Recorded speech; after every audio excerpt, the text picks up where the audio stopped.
application was submitted to the Rosenwald Fund, also known as the Rosenwald Foundation. And on April 18, 1921, requesting support for the 5-teacher type Rosenwald School and a 2-room shop. The application was approved, and the buildings subsequently erected on its permanent site and named the Coffeeville Rosenwald School. Principal T.B. Bonner is in the family too, House family, Thornton family, with the support of the Negro citizens and the Rosenwald Foundation, submitted a request for a name change to Clarke County Training School. And that was approved. The Clarke County Training School was the first high school for African Americans in Clarke County, Alabama. It was a boarding school. As my grandfather and dad and mom would say, people came from all over Alabama to come to school in Coffeeville because of the boarding for students. The Press Forum Weekly, a black newspaper that served Mobile and the surrounding counties, in its June 3rd, 1922 edition, published an article titled, "Clarke County has Negro Training Schools," stating that the school closed its first year's work with an enrollment of 173 students under 3 teachers, including Principal T.B. Bonner. The inaugural graduation ceremony for Clarke County Training School graduates was held May 22nd, 1922. The speaker was Reverend A.F. Owens. He was the Dean of Selma University. Professor M.H. Griffin, Director of County Training Schools for Negroes under the auspices of the Department of Education, Montgomery, Alabama, and the field agent for the Rosenwald Schoolhouse Fund. The leadership of the school varied over the years. Some of the details have not been uncovered by this submitter. There is a gap in information between Bonner's leadership and that of Walker and some others in between. Even so, there is evidence of progress and growth in efforts supporting the development of the youth of the Clarke County Negro community. Walker served as principal around 1938. During Principal Walker's tenure, the school grew into its name as a result of the expanding education program to include additional general academic courses as well as vocational training. Vocational agriculture and home economics were established. Learning opportunities that include farming, handcrafts, and home economics. Principal Marsh succeeded Principal Walker. Succeeding Principal Marsh was Principal W.A. Jackson. Under Mr. Jackson's leadership, the physical plant was expanded from a 5-teacher type facility to an 8-room structure. In addition, the vocation and home economics program were enhanced. The sanitary restrooms were built. The federal lunchroom program was initiated, and the school became a member of the South Alabama Athletic Association in 1941. Principal Jackson succeeded by Principal Woodrow McCarver in 1950. Under his leadership, teacher certification improved. Of the 8 teachers, 3 of them had Class A certification, while the other had Class B certification. 2 of the 5 expected to receive Class A certification summer of 1955. Additional improvements include the upgrade of the science and library department have met State Department of Education requirements. At the time, Clarke County Training School was the only accredited Negro high school in the county. According to the Clarke County Democrat, October 28th edition, 1954, an article titled, "Monday's Fire Rise Negro High School on October 25th, 1954. While the school sustained an enrollment of 340, the school main building with a total of 8 classrooms, equipment, administrative office was burned down resulting in total loss of facilities, equipment, and supplies. Fortunately, the surrounding buildings, the vocational agriculture building, the lunchroom, and the dormitories that had been converted to classrooms for 4th, 5th, and 6th grade classes were saved. Because of Principal McCorvey's commitment to his students, parents, and the great general community, classes were resumed within 2 weeks. Principal McCorvey remained at Clarke County Training School, working to gain accreditation. The destruction of the classroom and equipment put the accreditation in jeopardy. A statement from the State Committee of Accreditation High School reads following. The committee was aware of the serious loss that you suffered to your building, equipment, and supplies. Sending your accredited report. The committee felt that you should know it was unanimous in our wanting to continue your accreditation for the year, even under this condition, but that would expect you to move to restore this building and facilities so that the program for the boys and girls will meet the accreditation standards before your next report. The Clarke County Board of Education met in Grove Hill on October 28, 1954, to consider plans adopted measures to include rebuilding of Coffeeville. In 1957, Principal Washington Chester Collier began on the onset of rebuilding of the facility. A news report in April 1956 reported that Clarke County Board of Education was doing a bond issue to fund construction of the school. The school will rebuild to open to students in the late 1950s, approximately 1959-60.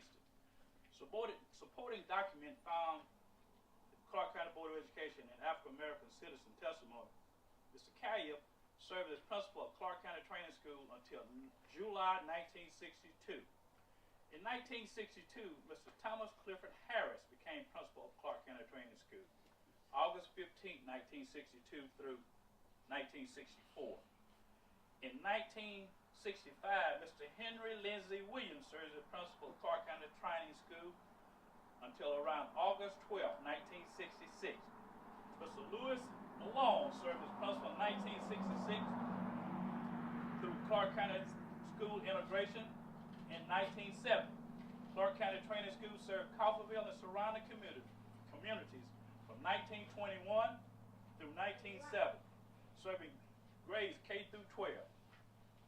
During the 1970-71 school year, the Clarke County Training School became Coffeeville Elementary until it was closed in 2007. The facilities, related property were sold to the state of Alabama, Clarke County Board of Education, to the town of Coffeeville in 2018. Fortunately, the pre-K and Head Start program remained on campus until the former school activities sadly ended May 2019. As of September 2021, the facilities and surrounding property were sold to a local businessman. The new owner intends to bring new industry and related jobs to the community. This is our history. And before I take my seat, I have an article dealing with our sports, remembering black high school football teams and coaches. And this comes from Mr. Jim Cox, the Clarke County Democrat office. And it is very interesting. It gives us the names of the coaches of all 4 schools in the county. And it brings out that in 1940, Tuskegee Institute and Alabama State held a game in Grove Hill, Alabama. And every bit of 4,000 people came, not just black, it was black and white. And hey, the gross, the money that they raised was $1,458.85. That's a lot of money back then. So they took the money, they divided the money between the Clarke County High School Athletic Association and the Colored 4-H camp, which was about to be built. And just a little more tidbit for our history. And some of the alumni, I do have this article. I have about 6 copies, so I'm going to pass out some. And if you need some more, I'll leave my phone number and email, and you get some more. All right, thank you so much. Since we're adding tidbits, I can recall attending summer school, and I got ran off. Ernest Kill, I think, was doing the summer school session that particular year, and we got into marble shooting activities out there, and I think the little girl was involved as well. But anyway, Mr. Kill came out and saw me out there, and he ran me off. He said, "You're gonna leave here. You gotta leave." Back then, you had to walk. So I left walking, got to the top of the hill up at Union Baptist Church, and here he come driving to make sure I'm going home. I really appreciated the education that came from under this hill, because this is where we got our start. And believe it or not, it was a lot of successful people that started right next door. And my home is right up that red hill right here, Middle House Road. I love it. Thank you, thank you, thank you. Okay, now it brought a tear to my eye. So now, let me make sure I'm in the right place. We're down to today's implications, and I think we heard a lot about what this school, what Clarke County Training School, the teacher support, and all of that we have. I skipped one again. Jeez. I am excited. I am truly excited. And I thought that having my little nephew here would lower my anxiety, but apparently that didn't happen.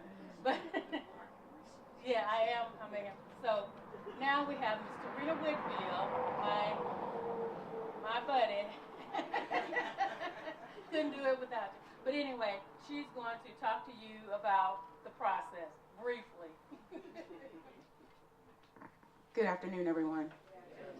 Thank you for being here. And just to let you know, I did not attend Clarke County Training School, but I did attend for a short period Coffeeville Elementary School, which is the same building.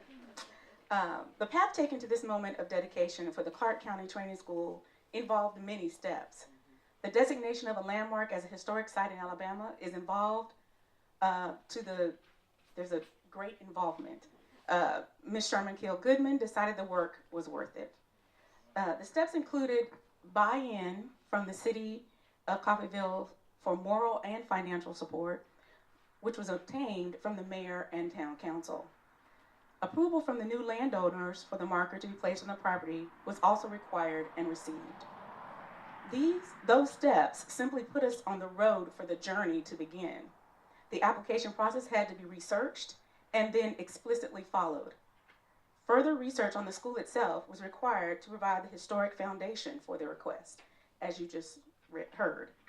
The research was conducted on the internet, in the Coffeeville Library, at the Clarke County Board of Education, with the State Board of Education. After learning that the school was a Rosenwald school, the Fisk University Rosenwald Fund Care Card File Database was used, which allowed the story of the founding and development of the school from a one-room school to a comprehensive school, grades K through 12, to be pieced together. Additionally, because there were gaps in the recorded historical documentation, various newspaper, board meeting minutes, and one-on-one interviews were conducted to help fill in the gaps. The application to the Historical Commission for historical designation was submitted. The application included the compiled and written documentation, pictures of every room, closet, storage facilities, and grounds. All areas inside and out were required. The submission also included maps and 3 sets of floor plans. The first set was from when the school was initially designated Clarke County Training School. The second set was after the school was rebuilt after the fire, and finally, the set at the time that the school was closing. The initial research for the designation began in July 2021. The submission of the application for site determination was submitted October 2021. The Alabama Historical Commission designated the site of the Clarke County Training School a historical site on December 9, 2021. One additional step was taken to apply for a special designation, the Seal of the Black Heritage Council, whose sole mission is the preservation of African American historic places. This site received that distinction on January 31st, 2022. Finally, paperwork was submitted to have the marker cast. The marker was delivered to Town Hall November 17th, 2022, and set in place December 15th, 2022. Thank you.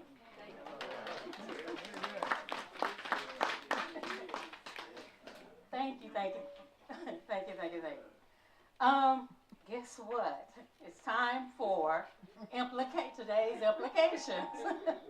And like I said, we have heard a lot about that, but we thought it worthwhile to ask someone to talk, a little bit more detail about those implications.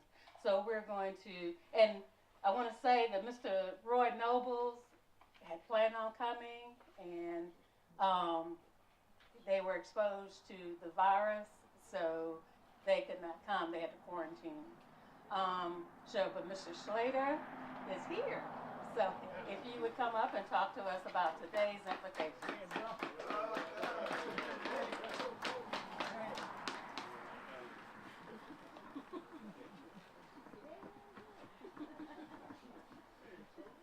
All right, great to see everybody. They say, how y'all doing? That's what Daddy always said. But man, it's great to be here. I didn't get to graduate from Clarke County Training School. I got to come here for 8 years, though. And that eight years really set the foundation for me and all of the blessings that the Lord has blessed me with over the years. And I've really been blessed. I've really been blessed. But it started here with Miss Leslie, Miss Ethel Leslie. I guess she was my favorite teacher. But Miss Leslie, Miss Gilmore, Miss Pace, and Miss Lassiter. How do you forget Miss Lassiter? Cannot forget Miss Lassiter. And then they taught us all the way through. Miss Martin was my second grade teacher. Miss Leslie was my first grade teacher. And then they started rotating the classes, so we had to go to Miss Lassiter, Miss Pace, Miss Gilmore, and Miss Leslie. That was our day. And Miss Leslie taught science, Miss Gilmore taught math, Miss Pace taught English, and Miss Lassiter taught history. And so that's where we got our start. And then went to the 7th grade. I think Miss Fox was the science teacher. I remember her. Mr. DeWitt was the math teacher. And we had some other teachers, but I guess the main thing is, well, I just remember it was a group of us that once the schools were integrated, a lot of students went to Grove Hill, and a lot of them went to Jackson. And really the guys, all of the girls and guys, I know Paroline, she's my first cousin, and she went to Jackson, and all of them, but Junior, the oldest one, didn't go to Jackson. He stayed up here with us, and I got to play on the same team that he played on. So I got to play it. I didn't start playing football until I was the 9th grade. And in the 9th grade, I got to play with Big John Coates and Gene Todd. Those were some men, and Junior Beckham. And I remember they had a drill. It was the circle 'em up drill, and then you point and tell the guy, and they put me in the circle. And I pointed at Junior, and he came out there and tried to kill me. I mean, I remember just flying through the air saying, oh. But boy, he was a good player. I remember he played the whole game. He broke his ankle like the first quarter and played the rest of the game. And I mean, he was playing, making plays. But I remember that. But more than all the rest of it, I remember some of the great players that was here at Clarke County Training School, like Johnny Earl Pugh, which was, man, he was he had to be about 6'6", and he was fast and he was big and he could run. And I think he played at Alabama State. But he's the first one that I remember. Then I remember Curtis Tart, who played running back. Man, he could run that ball. And I remember Cleveland House. I got a good story on him. I remember Daddy brought me to a game, and they was playing, and they ran a sweep. The game was right out here, and you could stand up on the sidelines. There wasn't no bleachers or nothing like that. You could stand up. So we're standing up on the sideline. Daddy's right here, I'm right here.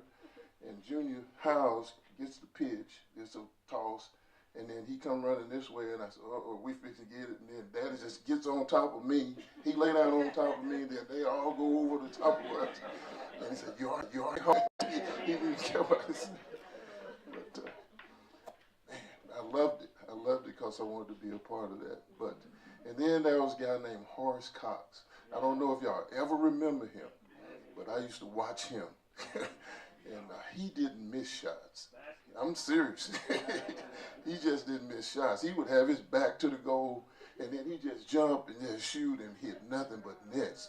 And he was about 6'6"? I mean, he was the first 6'6" guy that I saw that could dribble the ball and shoot the ball and rebounds and blocks and all of it. I wanted to be like him. So I grew up trying to be like him. The other one was Cleveland House. He could hit too. He could hit every time he shoot. So I used to try to shoot like him, you know. So I guess the bottom line is, in looking at all of those guys that I thought were really, really good players, I wanted to be just like them. And not only were they good players, but they were good guys. They were good people. And so I got a lot of my upbringing, my desire to be the best. I always wanted to be the best. I still want to be the best. I don't want to lose in nothing. I don't play my grandson in video games because I know he's going to kill me. I still don't want to lose in nothing. But I learned it right here. I remember Miss Leslie, she was our coach. We used to play basketball. And I always thought basketball was my best sport. But we used to play basketball. I got to play on the junior high team when I was the 5th grade, and the 6th grade, and the 7th grade, and the 8th grade. Then when we moved up to the hill, I was the 9th grade, and I didn't have to play. I got to play varsity the whole time. I played varsity all my years up in high school. But I was really blessed. But it all started right here. Miss Leslie taught us to win. I mean, she wanted us to win. She wanted us to win every time, and she didn't make no ifs and buts about it. And if we didn't win, we would probably get a little spanking. And that was the best thing about going to school down here, I thought. Miss Adams, I remember she was a librarian, and we used to do spelling in her class. That was a terrible day. Because you walk in there and we got a spelling. Everybody got to stand up, and she's going to call a word, and you got to spell it. If you don't spell it, she's going to twist that hand back and until you up. Boy, I did not want to get tore up, so I would study that spelling. But what it did is it taught me to study. And so I graduated from Coffeeville High School. And I don't know if y'all even know this, but I got the presidential appointment and the Senate appointment to go to the United States Naval Academy. And I turned it down. That was my first visit. My first visit was to the Naval Academy. That was the first time I had ever spent the night away from Coffeeville, Alabama. That was the first time I ever flew on a plane. And when we got up there, that Friday we got there, the sun was shining, it was beautiful. We got there, and they put me in the room with a cadet, and then we had a meal. And in that meal, I got to sit right beside the colonel. So they put me beside the colonel. They was telling me they wanted me to come there. But then they bring out the food, and they got this, got the baked potato in the foil. I had never seen that before. Then they put the steak on my plate. I had never seen that before because Mama always had gravy on hers. And then we had green beans. So I'm sitting there saying, I don't know what to do with this because I didn't know what was in the foil. And then so I decided I was going to wash the kernel. He cut his, oh, that's just potato. And I cut mine, and then he took his knife and he cut his steak. I took my knife and I cut my steak. So I got some lifelong lessons just by getting a chance to go to the Naval Academy on a visit. And then the reason I got to go to the Naval Academy is because I had good grades. And the point I was trying to make a while ago, all of my other classmates that left and went to Groveville and went to Jackson, they all were good students at Groveville and Jackson. So that means they had to get a good foundation. My daughter, my oldest daughter, she has her doctorate degree. She graduated, she got a doctorate degree from Sanford University. But Deidre was, because she was born when we were in college. And no, Slater she wasn't pregnant before we got married. We got married in June. Deidre was born in April, so you can count them.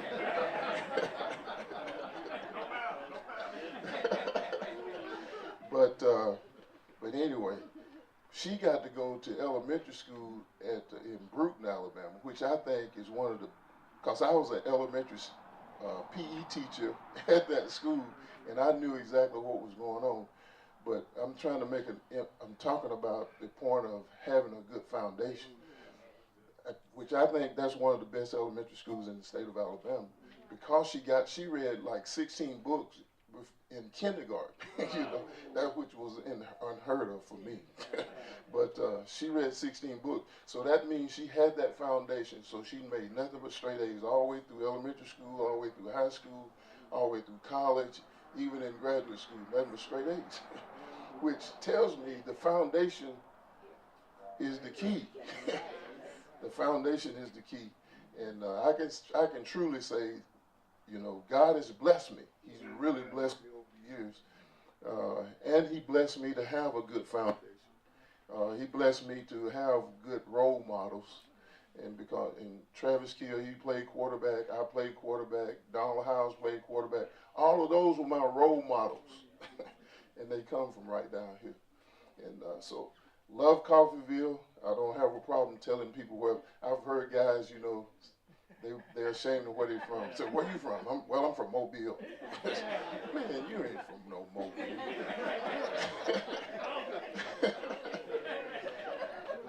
I've never said anything but Coffeeville. I do not have a problem saying that I'm from Coffeeville. And my daddy is Arthur Slater, Jr., which in my opinion, he's one of the smartest men that ever lived. And he taught me to respect people, and that was the most important thing. And I do want to say this. I know I got my foundation here, but the reason I've been blessed is because I've always respected people. And as Mr. Malone, and he demanded respect. And so that's where the foundation come from. And most of the time, the reason our kids get out there and they do have a problem in society is because they don't respect nobody. And so I got a job where I have to teach grown men how to respect people. And that's what I've been doing all of these years. And because of it, I've been really blessed.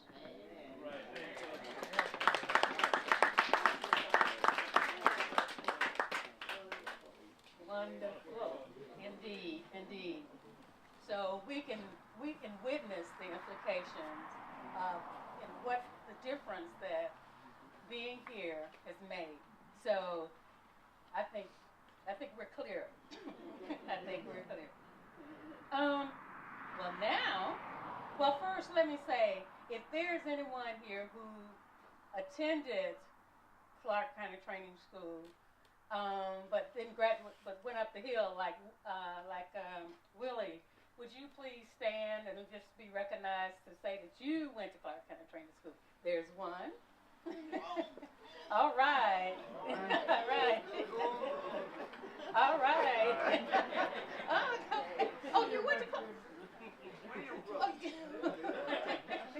Fantastic. So now is the time for the unveiling. And so I was going to just say, I thought I had done that. I was just going to, but okay, it's late. It's been a long, I was trying to cut it short, but no. I do want to do special things. So it really does take a village. And therefore, all of you here deserve a thank you. The ultimate thanks, however, are to our Heavenly Father, who keeps us and remind us we are to rejoice always, pray continually, give thanks in all circumstances. Today, we give thanks. I would, however, like to highlight a few individuals, and I want to say something about Mr. Wayne Roscoe, the owner of the property. Now, he was most gracious. I mean, I had braced myself. I was ready. You know, to tell him why he needed to do this. But I got no resistance. He was welcoming. He said, put it where you want to put it. I'll help you get it up there. You know, he's just been wonderful. And I just wanted to give a special thanks to him for that. I also want to thank Dr. Hart. I have Dr. Edwina Fluker Archery.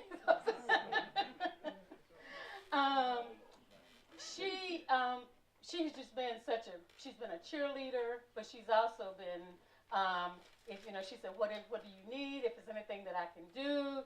And so she was just very encouraging. She and Travis, I tell you, that Travis, my brother, I mean, they were like, okay, yeah, Sherman, you need to do that, blah, blah, blah, blah. So that encouraged me and helped me to keep going. The Clarke County Board of Education, Superintendent Larry Bagley, and a special thanks to Mrs. Shannon Odom, who works with the Board of Education, because she went in those dusty old files with me. I mean, and they're dusty and old, handwritten.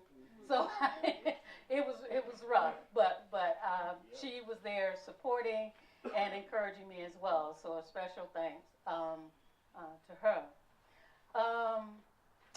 And I want to thank there was a group of, and I'm saying this as Negro teachers who wrote some history about Clarke County schools, and specifically, talked about Clarke County Training School being the first African American school, high school in Clarke County, and then I found other documentation to support that. So that was very helpful, and they did a good job. So they did that back in 1955.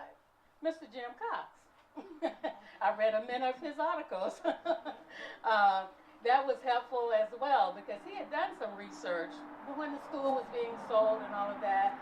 So I read it. I said, now, but this is a newspaper, so let me research the research.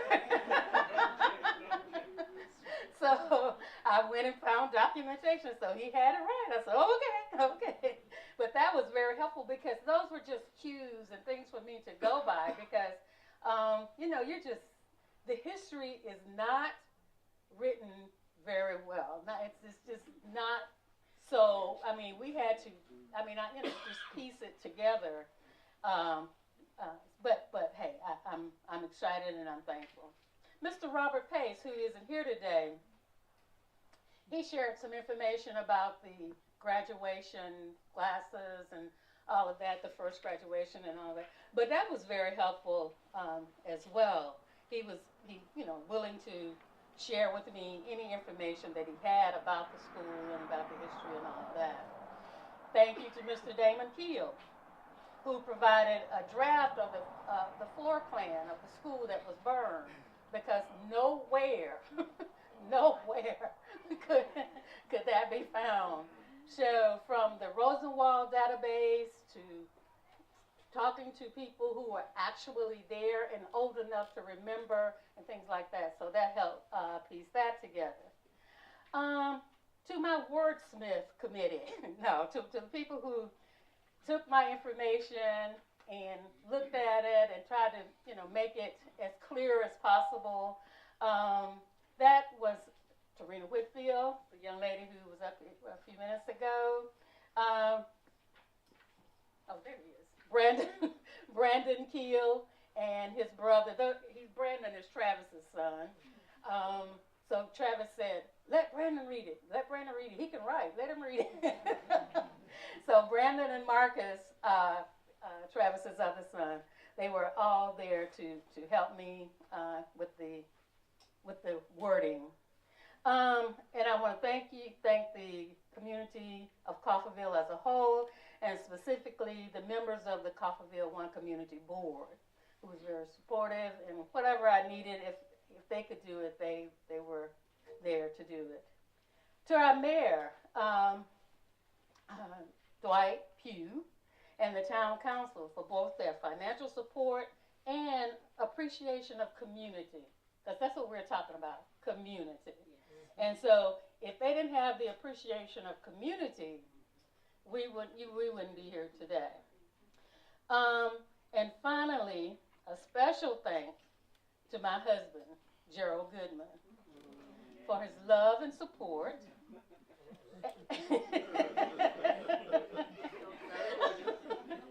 As we say to each other, if you have a project, I have a project.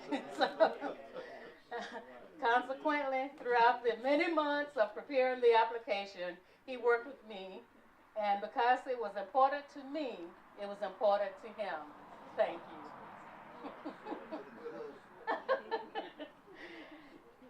Now I want to do a special recognition again to Mr. Malone for being here. I called him and I asked him, told him about what we were doing, and I said, well, can you come? Because I want you to help with the unveiling. And he said, I can come.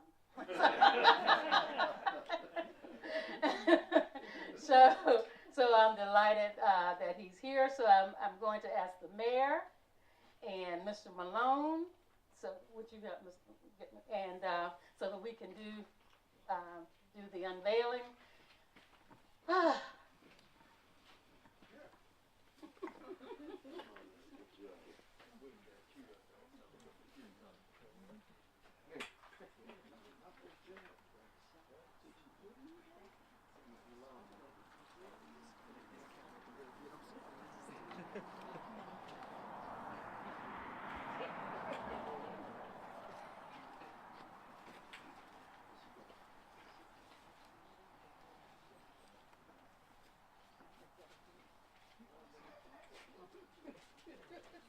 I'm dangerous.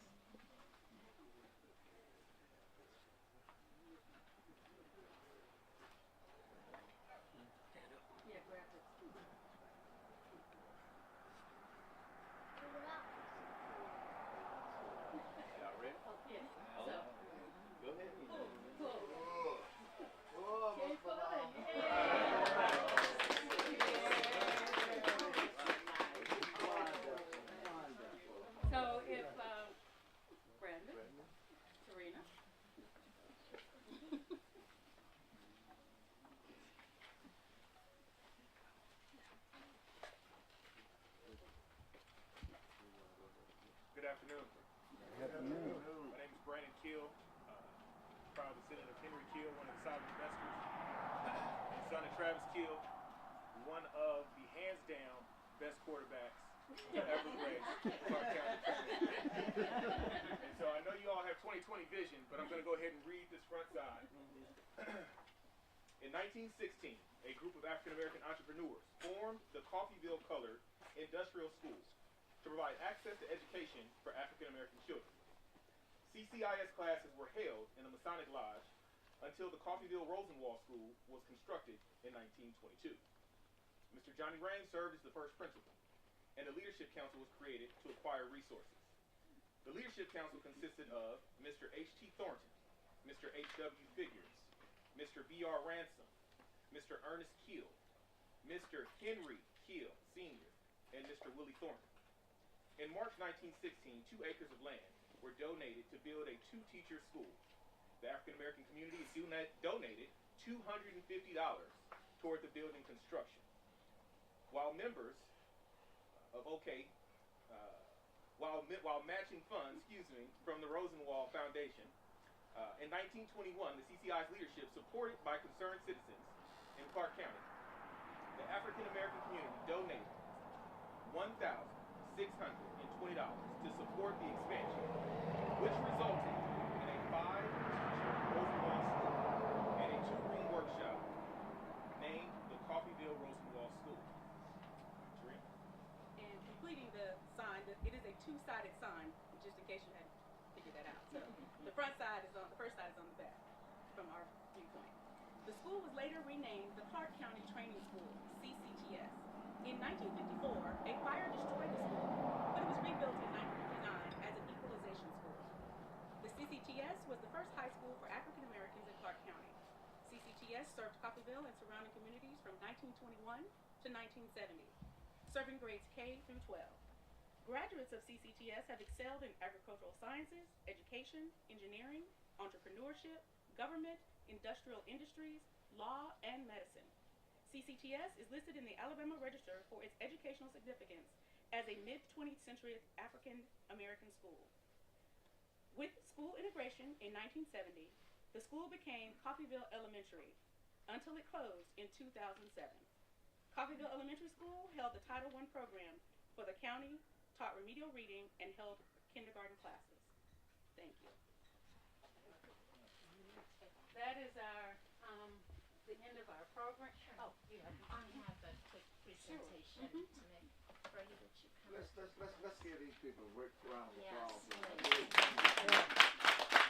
Yes. Wonderful. Reverend Goodman and Mrs. Goodman, please come forward.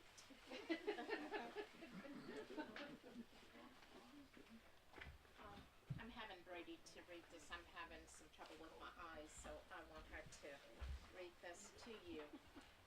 We want you to know that we really appreciate the work you have done for the Clarke County Training School alumnus. And I said Reverend Goodman as well because I know when she works, you work. So we're appreciative to you as well. And you can present that I to think the whole town know Mr. and Reverend and Mrs. Goodman and their work. And the plaque reads, with our greatest appreciation, we hereby honor Sherman Goodman, MSW, in recognition for your passion and commitment shown CCTS alumni. Thank you very much.